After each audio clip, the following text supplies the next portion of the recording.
দেখেন ইদানিং মানে একটা অপপ্রচার শুরু করার চেষ্টা করা হচ্ছে একটা বিশেষ মত থেকে, সরকারের বিরুদ্ধে, বিএনপির বিরুদ্ধে, নেতৃবৃন্দের বিরুদ্ধে।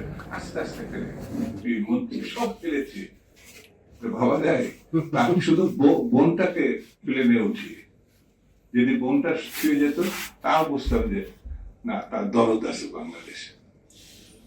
শেখ মুজিব যেমন, শেখ হাসিনা তেমন। সেই জন্যে এরা আবার ইদানিং বিভিন্ন মিডিয়াতে প্রচার করছে, এই আসলো শেখ হাসিনাও বলে ঠুস করে।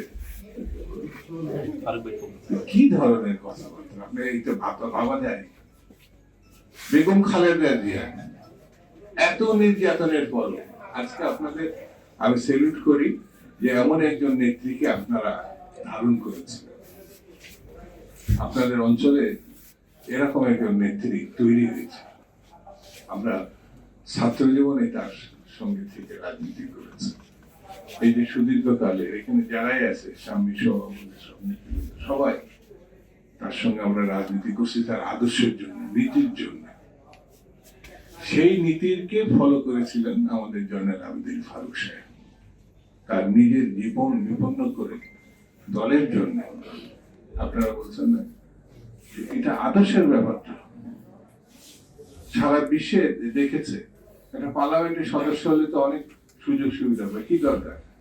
রাস্তায় নেমে এসে তারা মিছিল করবে, যে সাময়িক স্লোগান দিয়েছে সে সময় আমরা দেখেছি। আমাদের ছাত্র নেত্রী ছিল, এখনো বলে না যে তার সৌভাগ্য এই যে এই পার্লামেন্টের সদস্য, সৌভাগ্য না, এটা তার প্রাপ্য। বরঞ্চ তাদের মতো মেয়েদেরকে, নারীদেরকে পার্লামেন্টে নিয়ে গিয়ে, যেমন ফারুক সাহেব নির্বাচিত হয়েছে, আপনারা তাকে নির্বাচিত করেছেন একাধিকবার, যখনই জানেন তখনই তাকে ভোট দিয়েছে। এটা হচ্ছে বাংলাদেশ।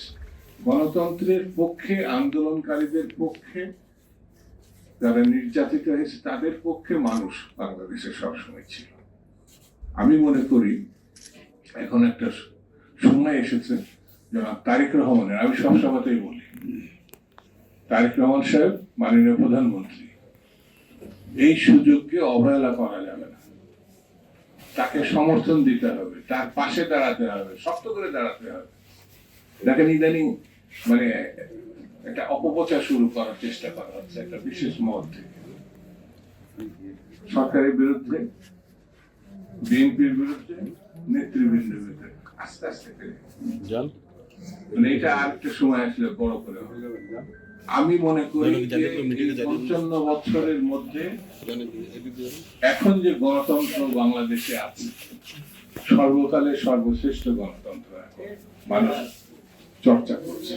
আপনি মন খুলে সরকারকে যেমন সমর্থন করতে পারেন, আমার মন খুলে সরকারকে একটা মন বিরোধিতা করছে, সমালোচনা করছে, কিন্তু তারা আবার সেই সমালোচনা পাল্টা যখন আমরা আমাদের পক্ষ থেকে, বিএনপির পক্ষ থেকে সমালোচনা করছে, তখন সেটা আবার তারা নিতে পারছে।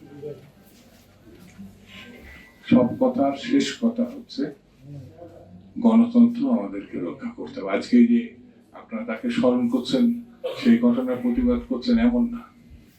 আপনাদের এই সভা প্রমাণ করছে কঠিন একটা সময়, আপনারা যে সময় মিটিং করা খুব কঠিন ছিল, এখানে মিটিং করে বেরোলে কে জেলে যাবে আর কে বাড়ি যাবে এটা কোনো ঠিক ছিল, তখন আপনারা করেছেন।